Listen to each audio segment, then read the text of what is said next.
jawara karismatik dari Betawi Bekasi tempo dulu.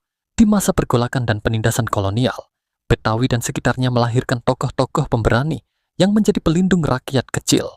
Salah satu nama yang melegenda adalah Engkong Haji Mesir bin Haji Misin bin Sidan bin Doblang, sosok jawara karismatik yang dikenal luas di kawasan Bekasi, Jakarta, hingga ke daerah lain di tanah Jawa.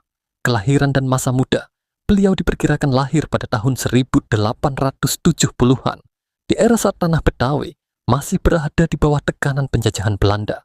Sejak muda, Haji Mesir sudah dikenal pemberani, gagah, dan memiliki kemampuan luar biasa di atas rata-rata manusia biasa. Ia menjadi pelindung bagi rakyat kecil dari kekejaman para penjajah dan para penguasa zalim. Pemberani yang tak mempan ditembak Haji Mesir dikenal sebagai jawara yang tak mempan ditembak. Belanda pun dibuat kewalahan menghadapi sosoknya. Dalam peristiwa besar tragedi Kalimerah, ia disebut sebagai salah satu tokoh utama yang ikut membantai sekitar 90 tentara Jepang, yang kemudian mayatnya dibuang ke kali hingga airnya memerah. Tragedi ini membuat namanya makin disegani. Melawan ketidakadilan dan membela kaum lemah, beliau sangat tidak suka melihat ketidakadilan. Suatu ketika di Cipete, Jakarta Selatan, Haji Mesir melihat para perempuan lokal dijadikan nyai oleh Belanda, dipaksa menjadi pelayan hiburan.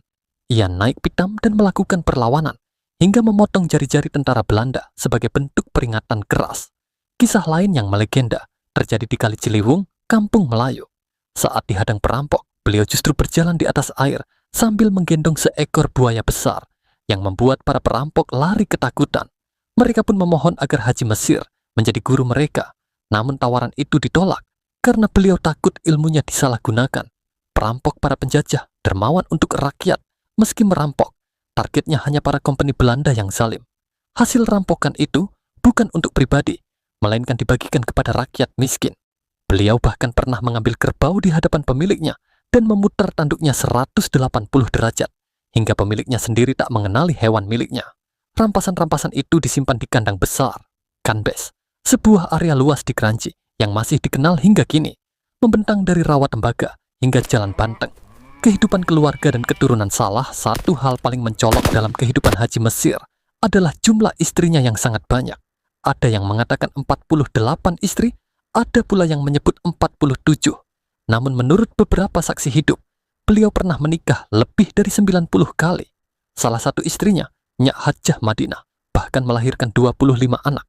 Anak-anak dan keturunannya tersebar luas di berbagai daerah. Klender, Pasar Minggu, Lenteng Agung, Cilebut, bahkan Cirebon, yang konon di sana terdapat Jalan Haji Mesir, karena ia pernah menikah dan tinggal sementara di kota tersebut. Di antara keturunannya, yang cukup dikenal antara lain, Haji Hasan bin Haji Mesir, Haji Harun bin Haji Mesir, tokoh yang disegani di kawasan Tanah 80, Klender Haji Pandi bin Haji Mesir, Siroj bin Haji Mesir, Hajah Bunyanah bin Haji Mesir, 1926-2011, termasuk pula cucu-cucunya, Ustadz Agus Saifullah, Ustadz Hasbullah, dan banyak lagi. Akhir hayat yang penuh karomah. Di akhir hidupnya, Haji Mesir wafat di kota Kudus, Jawa Tengah. Namun peristiwa wafatnya pun bukan hal biasa. Tubuh beliau mengeluarkan cahaya terang, hingga masyarakat Kudus memohon agar jenazahnya dimakamkan di sana. Namun pihak keluarga menolak, dan jenazah dibawa pulang ke Bekasi, dimakamkan di dekat Masjid Jami An-Nur, Kranji, Bekasi Barat, tanah kelahiran dan perjuangannya. Haji Mesir dikenal juga sebagai ahli ibadah. Beliau tidak tidur malam, waktunya dihabiskan untuk salat dan zikir kepada Allah Subhanahu wa Ta'ala. Sebuah karomah langka dari jawara yang zahirnya keras, batinnya lembut dan tunduk pada Rabb semesta alam. Haji Mesir bukan sekadar nama, tapi simbol perlawanan, keadilan, dan keberanian. Kisahnya terus hidup dalam ingatan rakyat Betawi dan Bekasi, dikenang melalui cerita, cucu-cucunya, dan jejak yang masih nyata hingga kini. Semoga Allah Subhanahu wa Ta'ala mengangkat derajat beliau dan menerima seluruh amal perjuangannya. Al-Fatihah.